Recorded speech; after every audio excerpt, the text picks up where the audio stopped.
Coffee with Gaz here with Elizabeth Godinez, aka Liz Godinez. Liz Godinez, yep. I'm always going to stick to Liz Elizabeth. Godinez and Liz Mendez now, because Liz Mendez. a lot of people don't know that. Godinez Mendez. I say Godinez for professional reasons, Don't want to switch it up when I'm 30 something already. Well, changing your email at this point in your It's career, a little, it's going to be a little bit it's headache. tricky. Did you do the hyphen, Godinez Mendez? No, dropped Godinez, yeah.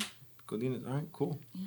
So, all right, I'm going to stick to Elizabeth just because I do that for your parents. Let's do it. I'm going to be very mindful. Okay, thanks. Question, I got to ask everybody, how do you drink your coffee? I like iced coffee. Today I had a warm coffee because the office is freezing in here for those who haven't been in here yet. Mm-hmm. But I usually like iced coffee in the morning because it's Miami and it's like 101 degrees outside and I got to do drop off, so. All right, I'm with you. Well, I do the coffee. And like it with cream, no sugar, by the way. All right, that's how you should drink your coffee. Because if you put Is that too what much, you're doing there? well, no, I just coffee cream. I think if you put too many flavors in your coffee, you don't really like coffee. You like caffeine. True. See, so I saw that there. Or point What's that up out. with this San Pellegrino? Are you drinking that today? What Or tastes, we're not actually, what tastes better after the coffee is taking a sip of the San Pellegrino. Got it. That's why that's here. That's why it's there. So thank you for taking the time. Thank you for having me. I've been super excited to come on this Coffee with Gaz, see what this is all about. It's starting up. Well, this is about you. And what I want to talk about is, what are the challenges you face being a woman salesperson in this industry? Okay, so that's a good one. Is that a lot? It could be. Depends, what you make of it. But as a female producer, this is like a very male-driven industry still. I think a lot of the clients are used to seeing a male and, maybe a little bit older. And so when they see me, they're like, whoa, okay, she's a young female. So I don't think, sometimes they might not take me as seriously as I would want to be taken until I think I present and then they know, I hope she knows what she's talking about. I've been doing this for a long time. How long you been doing it? 2005, so 14 years now. And we've been together 8. We've been together 9. 9, sorry. September 13. 9 years. I knew that. 9. Next year, big year. Next year. So, so sometimes I feel like they might not take me seriously or they might expect, they'll string me along with the quote just because they want to keep talking to me. Well, how do you get past that? How do you decide basically when someone's stringing you along and or taking you serious? As professionally as possible, putting them in their place, Okay. I'm here for insurance and that's what I'm going to be here for. Are you interested in my quote or not, basically? So a lot of that, so a lot of that work is done up front. Obviously, I know you. I've known you for, we said it, about 9 years. Your work ethic, your drive, you're a very driven person. Thank you. You don't take no for an answer, which is why you're in sales. Right. And by the way, most people don't understand you're in sales and you're on a commission-only basis. Correct. Everyone says they're in sales, but there's no safety net. They net. get a cushion. Yeah, no. There's no parachute right now. No. You've been doing this now and you've been very successful at it. You've built your book enough where there is that residual income, which is why we get into this business. But I really wanted to, and I see you working from afar. We've worked some deals together, but really knowing and empathizing in a sense, because I don't understand the challenges you go through. Like I remember being young, 24 years old, starting a commission and then only. add female to that. And then add female. The decision makers are mostly older males, Right. In Miami, a lot of that generational, also Hispanic older male, I think. Which is a majority of our clients. Which is yes, especially here in South Florida. Yeah. So that is in and of itself, they see me and, they might not take me seriously in that aspect.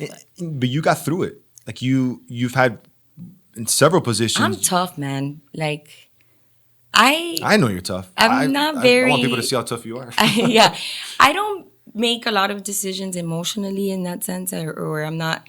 If they go with me, if they don't, if I lose it, of course it hurts, but you got to move on and you got to just keep going out there and grinding, and you're gonna get no sometimes, but you got to keep on. Well, what made you? When did you start getting better at dealing with no's? Because it's not natural. Everyone's natural reaction is right. They want to see yes, they want to hear all the nice things. Yeah. That the rejection is a big issue. It's a big issue. I think my first year was the toughest. Just getting out there and being told no, and then just getting back up and doing it again, and then after a while, just no became it's going to be a yes. So like, tell me no now, but in a year from now, you're going to be my client. Yeah. So it's just about just get back up and do it again. And, men get no's and women are going to get no's too. Right. So just, And again, I'm sitting here talking to you as my coworker. I'm not even putting the fact that I'm bringing up your female perspective. Again, me being so naive, I've never even looked at that. Louis, it's big now. I mean, us women, we got to basically stick together, be tough, and a lot of the time just be professional and direct about what you're there for. A lot of it's just human nature, and you just have to put us, hey, I'm here for insurance.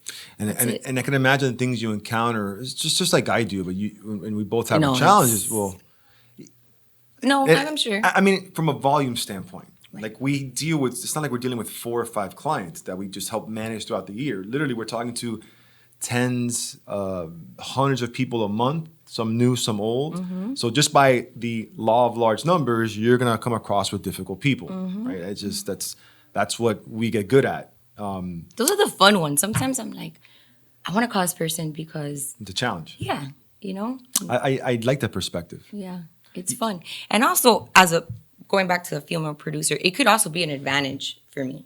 Tell me. If I have clients that, are the decision makers are female, they like talking to me. We emotionally relate, we have relationships, we talk about our kids. And I've had female CEOs, COOs who are the CFOs that make the decisions for the insurance on these, big attorney firms and Botox centers and laser hair removal. And a lot of the times, because I'm a female, they like that. They're like, oh, shit. It's true. You're able to sorry, connect on but- a different level. I mean, you just had your second daughter. Yeah. Si- I six, did. 5 months? 6 months. 6 months? 6 months ago. Nice. And I didn't even know you had the baby because you were answering emails. I think you told me after. No, I just had the baby. Well, I saw it because of. No, I was at the hospital answering emails like right after. I mean, and you never bring that They up. sleep a lot when they're babies, when they're newborns, I'm still. No, but I try not to bring up, if we all want to take vacations and we all want to like chill and maybe not pick up the phone sometimes. But when you're in sales and you're commission only, you can't afford to do that because your client can easily pick up the phone and call any other agent. So you have to maintain those relationships. When I was at home with my baby, sometimes I had to say, hey, I just had a baby, give me some time. But I tried to never let that be a crutch or a reason as to why I'm not picking up the phone. Right. I've never heard you mention it at all. I've never heard you either use time management at all as an excuse. Because a lot of women use that as an excuse, and I think we need to break that barrier if you want to be taken as a serious individual, just like any other male. Because men, don't have that crutch where they say, "Oh, not a lot of men," It bothers me. Obviously, the fact, just thinking about your challenges and we're having this discussion, it bothers me. I look at myself. I have a daughter.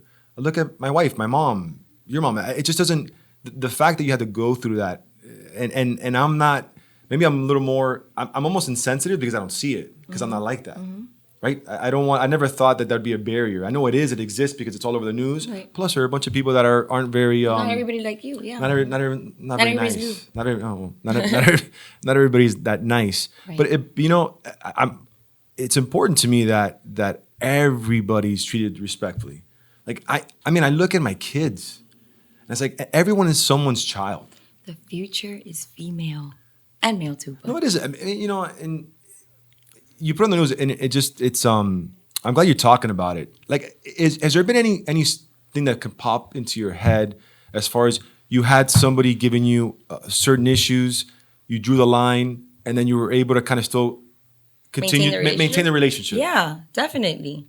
I've had clients where I'll get the deal and then they think, okay, I gave her the insurance and then they can invite me to lunch or, take it somewhere else. And I'm very firm, thank you for the business. I'm going to be here for you, everything insurance related. But, I'm not interested. I'm married. I have my kids and let's keep it moving, you know? I mean, and looking at your personality, you have a, I think You have to be you have a tough. type A personality.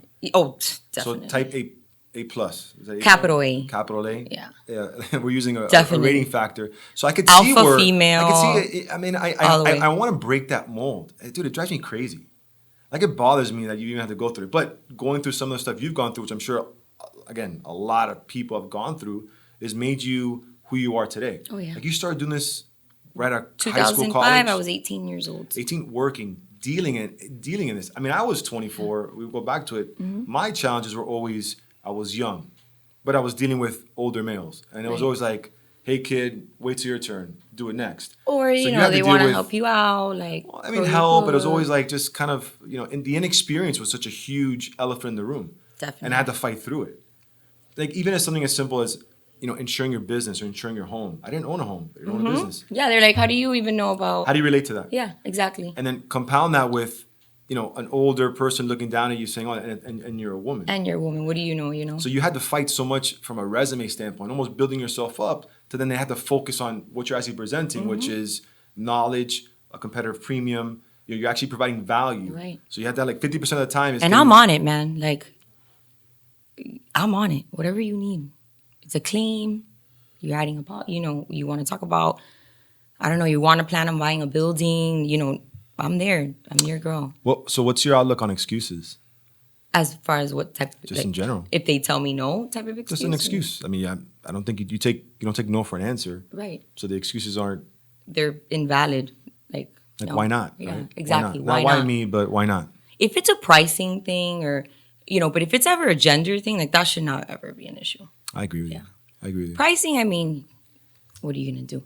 The other guy's better, but Tell you, talking to you fires me up. I'm a little fired up right now. yeah. Yeah, I appreciate you so much that you're on our team and to see, and we actually both I want have to get grown more together. females out here in JAG. We need that female presence, that producer. I mean, being a salesperson, regardless male or female, it's so difficult. It's so difficult. It's stepping outside of your comfort zone so and this difficult. huge unknown. And there's so much competition out there. No, there is. How do you differentiate yourself, from the other guy? I think by being you, Yeah. showing off, being authentic, showing your personality, doing the right thing, Mm-hmm. doing it long term. If you take shortcuts now, you can't hide anymore. Like look at what we're doing now, talking on camera. It's still kind of I uncomfortable. never thought I would be doing this. Me either. Right? Me either. I love this direction. Hey, but that's how we're able to connect. We're getting, good or bad, we're getting our message out there. And this is not easy. We're having fun doing it. We're here to support each other. And your success is as much as a part of my success. So seeing you grow, it's been 9 years, thanks. and you grow for the next 10, 11 years. I'm excited. I am too. Where do you see us in like 20 years from now? I see us the same, just with more well-defined roles within our organization, a sense of more people. Like I know we're gonna grow, but as much of a motivation is just, I don't even want to talk about not the company growth, but the people growing within our agency or within our organization. Like I'm more passionate about finding people who have jobs, and then I want to turn them into careers, Right. then see them grow, because then they'll be able to grow themselves, and it becomes kind of like a generational thing. Right. Hopefully they can support their family.